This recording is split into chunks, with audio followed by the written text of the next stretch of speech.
Добро вечер, дами и господа. Ви благодарам на присуството на уште едно онлайн предавање на Рускиот центар. Како што знаете, оваа година предавањата ни се онлайн поради настанатата ситуација. Денес ќе има повторно предавање доктор Емил Нијами. Второ во низата мала литературна прошетка низ Москва. Па да не губиме повеќе време, би му го припуштил зборот на доктор Нијами да ни каже нешто повеќе. Повелете. Благодарам. Јас не очекував дека минатиот пат дека ќе има толкава заинтересираност и дека ќе сакате уште да позборуваме за литературните музеи во Москва. Така што денес за вечерва решив повторно, значи да направиме една мала литературна прошетка низ Москва и повторно нема да завршиме тука, бидејќи кога почнав да работам, она што сакам да ви го представам, излезе дека овој пат ќе можам да ви представам повторно 4 литературни музеи. Нема да го правиме оваа низа бесконечно да одиме. Понатаму, значи, ќе направиме пауза, па ќе се вратиме повторно, ќе имаме и трета мала литературна прошетка низ Москва, која што ќе биде некаде во некое догледно време, за да не ви стане здодевно. Минатиот пат завршивме на место од каде што сега ќе почнеме.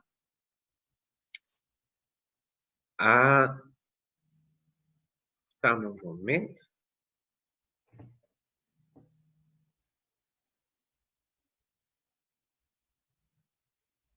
Тоа е музејот на Мајаковски. Минатиот пат ви го спомнав на кратко. Музејот на Владимир Мајаковски инаку е основан во 1937 година по иницијатива на Лилја Брик. И таа најпрво била организирана како библиотека музеј. На почетокот таа се наоѓала на Генриковата улица, каде поетот живеел со Лилја и со Осип Брик во периодот од 1926 до 1930 година. Вака денес изгледа.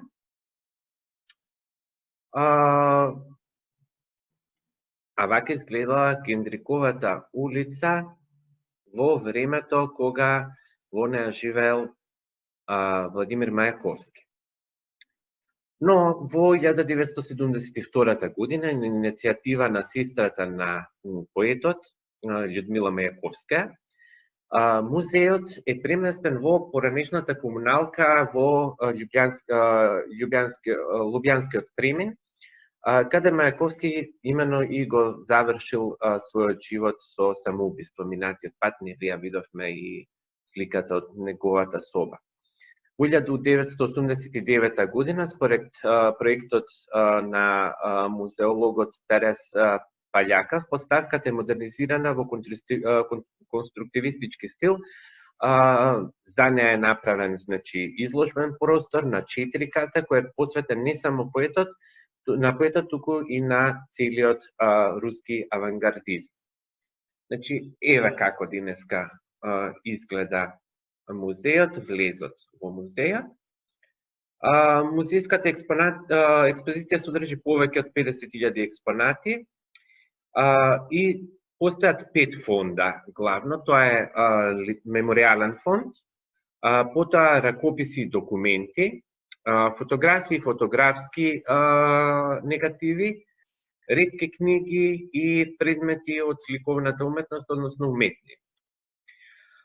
Во меморијалниот фонд се зачувани меморијални предмети од секојдневниот живот. Еве како што можете да видите, прибор за јадење на семејството Мајаковски. Можна интересен прибор. Семени реликви на семејството Мајаковски. Тука можеме да видиме, значи, предмети, часовникот на Мајаковски, потоа предметите со кои што пишувал нели. Ова е неговата машина за чукање. Еве го повторно часовникот сам по себе. Инаку интересно е да се спомне за овој часовник. Значи Мајаковски, знаете, од поезија многу тешко се живеело. Тој многу сакал часовници и меѓутоа немал пари да купи. И кога собрал пари, го купил токму овој часовник джебен. Ама наскоро почнале да излегуваат рачни часовници, така што, да кажеме, го батили малку овој часовник и почнал да се носи рачен часовник, си купил нов. Ова се, значи, витрини со лични предмети на Мајаковски. Значи, мебел од дневната соба. И практично фондот на предмети и од ликовната уметност ни дава представа за развој на уметноста во периодот од 1910-1920 години на минатиот век, односно периодот на футуризмот, од футуризмот до конструктивизмот. Тука има многу плакати, реклами што ги има создадено Мајаковски и неговите современици. Еве го, значи, влезот во меморијалниот дел, работната маса. И ова за што зборував, значи, делови од ликовната уметност, кои што се влезани во фондот од тој период. Гледате куци, динамичка конструкција, тоа е, значи, има многу интересни нацрти исто од Малевич, таму. Валентина Колагина, повторно од неа нацрт за амблем на женско списание, веќе ги препознавате тие елементи на конструктивизмот. Ова е рекламен плакат за чај со текст на Мајаковски, за чај управление, односно каде да се купи добар чај во Русија. Тука исто така може да видите плакат за настап на Мајаковски со целата програма, кој што нормално се нарекува Хорошо.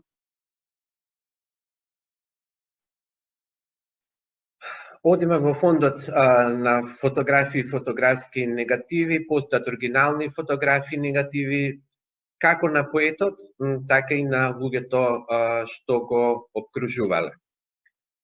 Ова е самиот Мајаковски. Можна интересна фотографија. Јас барав една друга фотографија, меѓутоа не можев да ја најдам никако. Тоа е фотографија каде што Мајаковски на својот капут наместо копчиња користи тркалца од морков. Ова е Лилја Брик, значи негова љубовница, неговата најголема љубов. Веројатно ја знаете приказната дека дури незиниот маж, генерал Брик, знаел за нивната врска, тие живееле заедно 4 години и така натаму.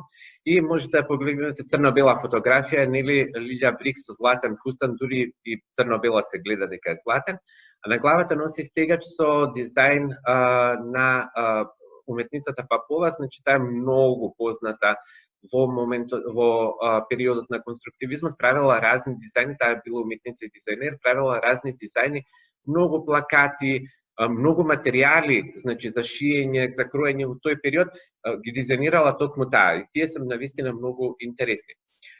Ова е многу интересна слика. Станува збор за тоа, тиражот на стихозбирките на футуристите во тој период не надминувал 1000 примероци, па за да го прошират својот читателски круг, поетите морале да имаат јавни настапи. Видовме таму тоа од снежниот период кога од плакатот. И затоа Владимир Мајаковски заедно со Давид Бурлјук и со Васили Каменски организирале едно големо патување во Русија, да кажеме турнеја.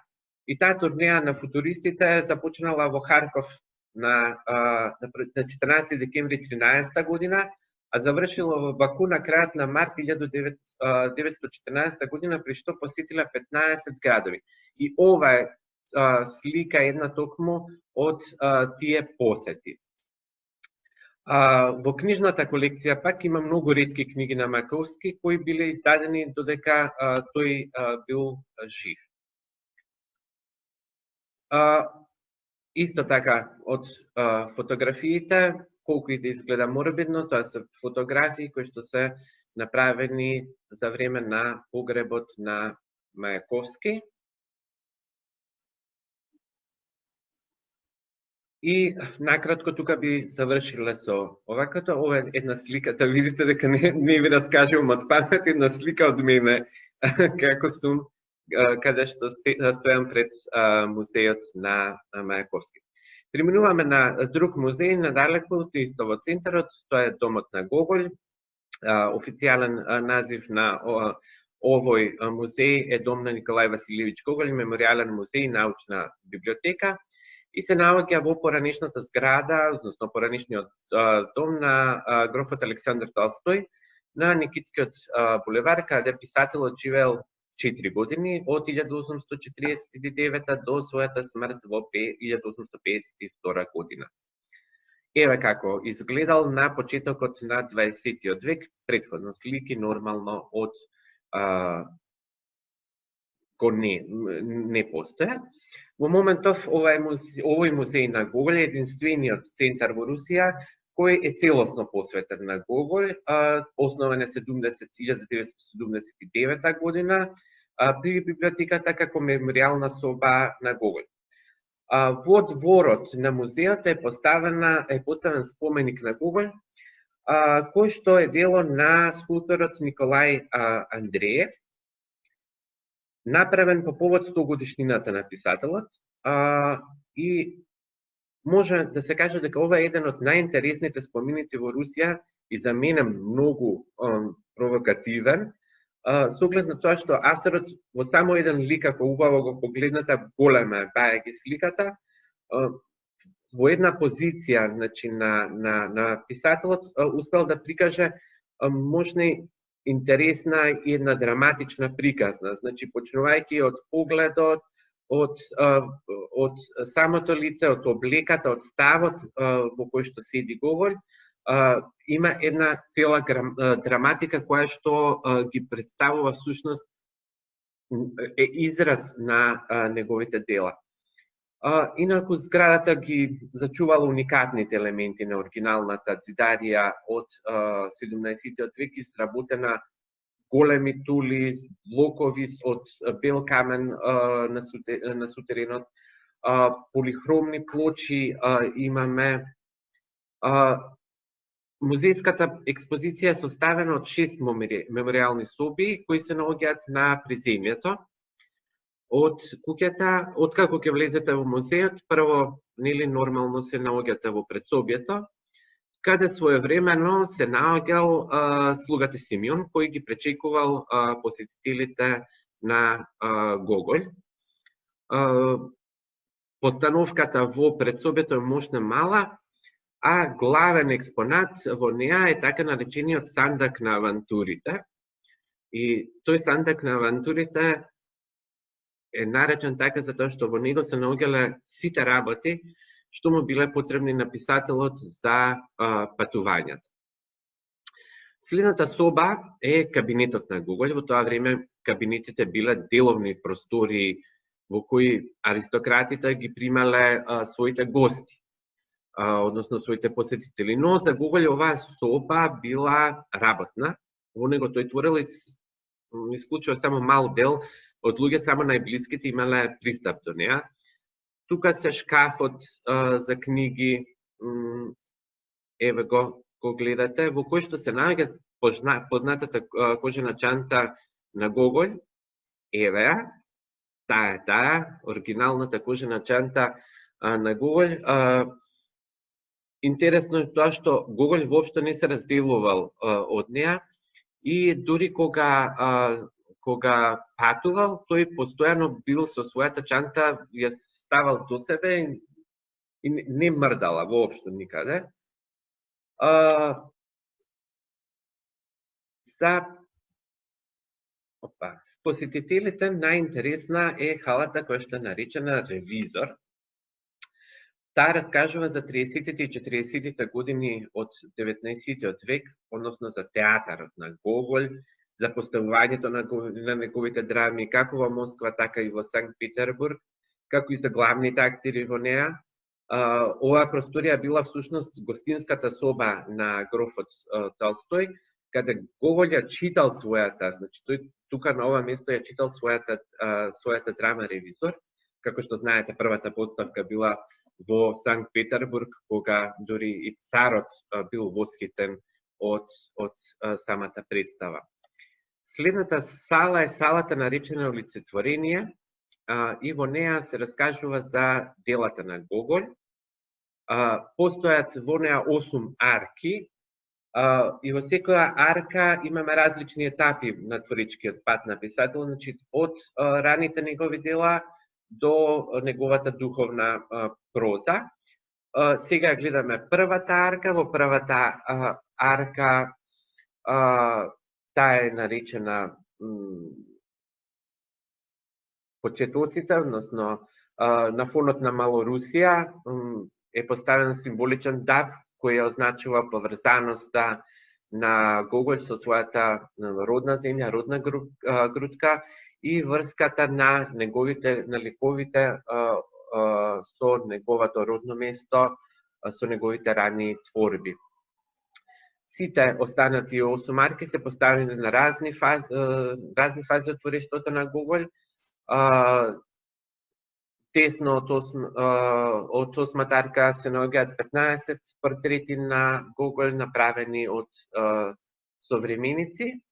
Спомен собата е направена по сеќавањето на современиците на писателот.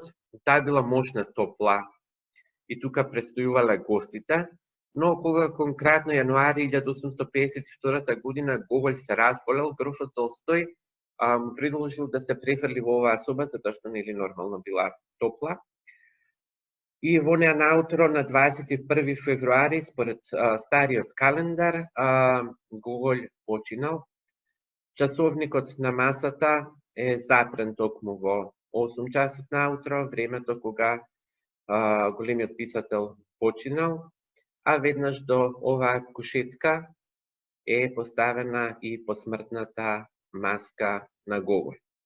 Јас се извинувам што во презентациите завршуваме малку морбидно, меѓутоа во музеите тоа е така представено. Следните два музеа ќе бидат посветени на дамите. И следниот е до музеот на Марина Цветаева, кој што е меморијален музеј посветен на животот на поетесата. Се наоѓа во центарот на Москва, каде Цветаева со своето семејство живеела од 1914 до 1922 година. Отворен е музеот во 1992 година на иницијатива на голем број културни дејци, меѓу кои и академикот Дмитрий Лихачев. Денес во музејскиот фонд има повеќе од 45.000 предмети, архивски документи, антикварен мебел, лични работи на Цветаева. Ке започнеме од предсобјето. Предсобје како предсобје, тука се наоѓало огледало и телефон, огледалото го гледате, како и огромен шкаф за оставање на горната облека. Тоа е нешто што е многу важно во Русија, кога ќе ти дадат гостите, имаш место каде да ги оставиш бундите, капутите и така натаму. Следна е гостинската соба. Таа била наменета за престој на гости, а потоа служила и за послуга, понекогаш Цветаева дури ја издавала. Денес во неа има голема колекција на лични предмети на поетесата, книги кои биле издадени во текот на нејзиниот живот, исто така изложени си слики кои ги поседувала Цветаева, нејзин накид, како и други уметнини и предмети од применетата уметност. Од тука се влегува во трпезаријата и тоа било место каде се собирало семејството, каде поетесата ги примала своите гости. Цветаева многу го сакала, ја сакала оваа соба. И во спомените на нејзината сестра Анастасија Цветаева, или помлада сестра која што исто така била писателка, таа раскажа за тоа како Марина ја доживеала оваа соба, па вели: се отвара вратата и вие сте во соба со тавански прозорец и веднаш станува волшебно. Сериозно. Во оваа соба почувствував дека ова е мојот дом. Кој би можел да живее тука? Само јас. Во собата се наоѓа прекрасен камин, на кој се наоѓа тркалезна маса, на која Марина Цветаева со задоволство спиела чај. На зидот, покрај влезната врата, се наоѓа прекрасен шкаф, наменет за најубавиот порцелан што го посетувала поетесата. Од тука преминуваме во една друга просторија, која што била темна просторија, ходник, така била замислена, меѓутоа била преосмислена како музичка соба и во неа е поставен еден прекрасен клавир.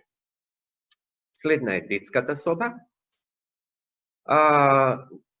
Во средината на таванот можете да видите еден прекрасен кристален кобалтен лустер, окружен со помали прозрачни лустери. Тоа било навистина шик во тој период. Го гледате детското креветче, голем шкаф за книги, како и метнички слики, веќе тука со религиозни мотиви. Потоа преминуваме во личната соба на Марина Цветаева. Можда интересна просторија, зашто во неа се наоѓа нејзиниот кабинет и нејзината спална соба. Работната соба е сместена веднаш, работната маса е сместена веднаш под прозорецот, што за поетесата представувало големо задоволство и инспирација додека творела. Тука на крајот, мислам дека го гледате, се наоѓа еден полукружен шкаф кој што Марина Цветаева го добила од својата мајка. Зад масата се наоѓа креветот на поетесата, што таа едноставно го обожавала. Тука гледате едно мало долапче во кое Цветаева ги чувала своите вредни работи. Значи не станува спор за вредни само во пари, туку се што сметала дека е вредно. И веднаш до вратата од оваа соба се наоѓа нејзиниот омилен грамофон, што таа многу често го користела и тој помагал при пишувањето, како и во моментите на релаксација во тешките периоди на нејзиниот живот.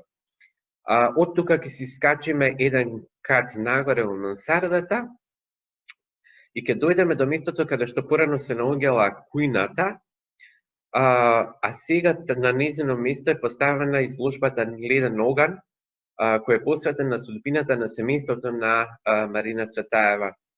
Во периодот на граѓанската војна Марина Цветаева и Сергеј Фрон речиси 5 години живееле одделно, тој бил на фронт, таа била во Москва заедно со своите деца и ги преживувала сите ужаси, целата немаштија и така натаму.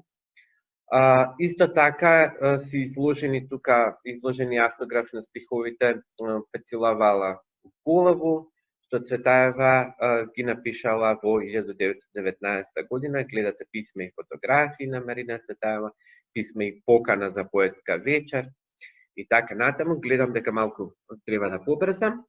Сега ќе се преселиме на Никитската улица, каде се наоѓа Московскиот дом на Ана Ахматова.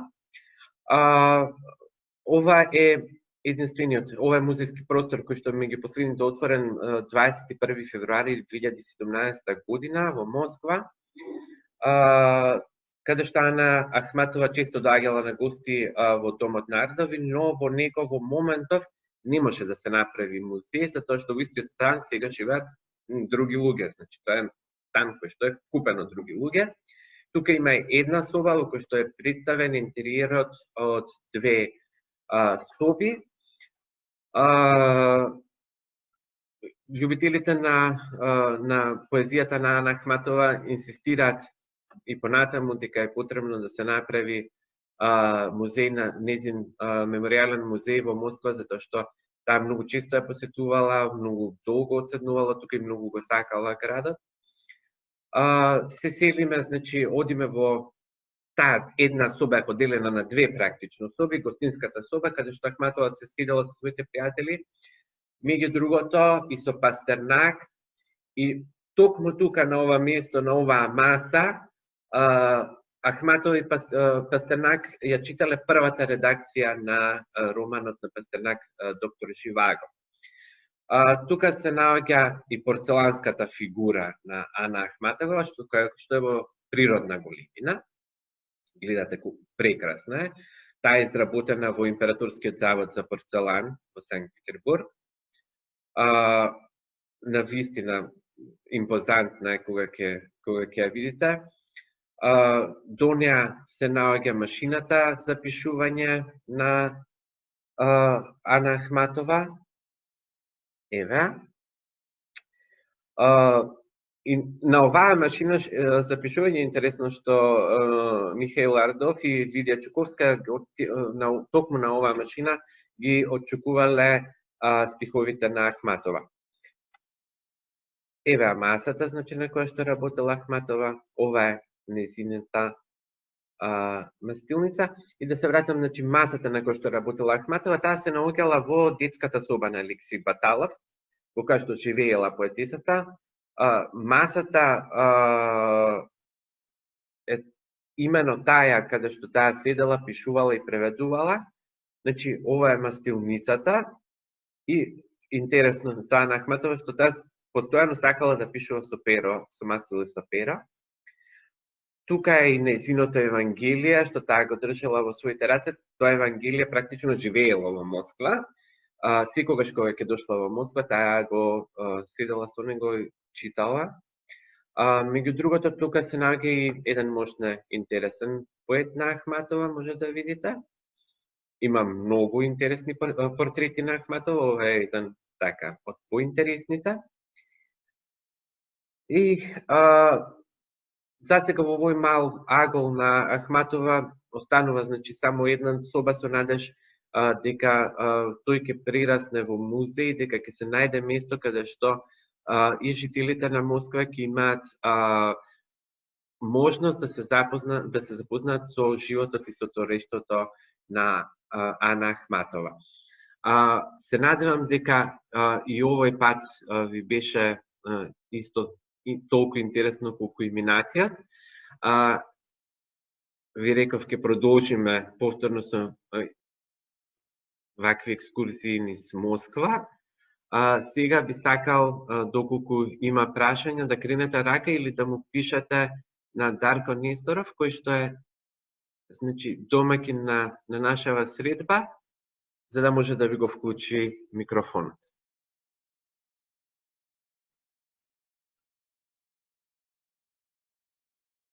Дарко, и тебе не те слушаме. Повелете доколку имате некој прашање. Еве, јас би сакала да ве поздравам од мојот на татко ми. Многу се интересни овие предавања. Ако може да има цела зима, барем еднаш неделно, да се информираме, и навистина некои работи поскроз прв пат ги слушам. Значи, јас... Нема каде, нормално. Да, јас, значи, ви ветев дека ќе имаме секој петок, освен пред и по новогодишните празници, нели, ќе имаме предавања. Секако нема да бидат... Тука ќе запремеме малку со литературните екскурзии низ Москва. За следниот пат ќе ви најавам уште сега нешто интересно, а тоа ќе биде екскурзија низ Звездниот град, односно местото каде што се подготвуваат космонаутите. И тоа го правам за тоа што јас ја имав таа среќа 2 пати да отидам таму и сакам тоа да го споделам со вас. Дали има други прашања? Еве, Христина сака нешто да не прашам. Да. Христина? Да. Не е толку да прашам, колку би сакала исто да се благодарам. Бидејќи сум голем љубител на руската литература, навистина ги сметам овие предавања не само интересни, туку и многу едукативни. И имам една мала забелешка. Да.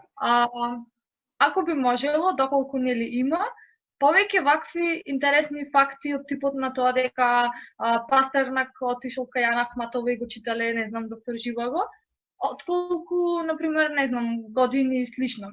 За мене лично тоа е многу поинтересно. Ако може некоја од тој агол да се гледаат работите, нели, една мала забелешка од моја страна, инаку ви благодарам многу, не само едукативно, туку и доста и вака и социализирачки би рекол. Ви благодарам, јас се обидувам да ги представам во кусо време сите музеи, инаку за разни случки и пикантерии, се што јас и кога почнавме, нели, малку ви спомнав за Мајаковски, за Лилја Брик, сепак тоа сите го знаат, значи, може би е пикантерија, може би не сте го знаеле, значи, генерал Брик бил така малце цврст и, како да кажем, генерал бил, меѓутоа тој знаел за врската на неговата сопруга со поетот и едноставно тие живееле сите тројца заедно, што во денешно време не се мислива, камоли тогаш. Алал да му е. Дали имаме други прашања?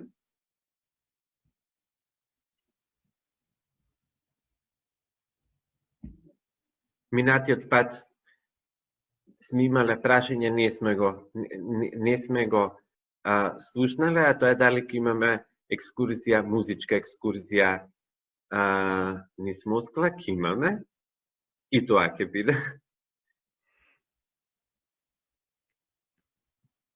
Прашања? Значи, не гледам дека дали ќе имаме некојаш прошетка низ Црвениот плоштад на Москва? Нема проблем, и тоа ќе го направиме. Најубаво е да помине цело ова, па да одиме заедно да прошетаме физички директно таму. Сега нема да не пуштат. Без ковид тест.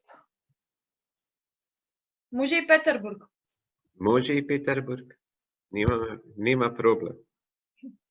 Значи, јас повторно ќе кажам за сите сугестии, се што сакате, сериозно напишете ни на Facebook страницата или на имейл, ќе ги разгледаме. Значи, нас ни е сакаме да знаеме што ви е вам интересно. Поред, доколку нема други прашања, јас би се заблагодарил, со оглед на тоа што имаме уште 2 минути, би се заблагодарил уште еднаш на присуството. Ве очекуваме следната недела повторно, следниот петок, да се дружиме, да дознаеме некои нови интересни информации. До тогаш внимавајте на Facebook страната на Рускиот центар.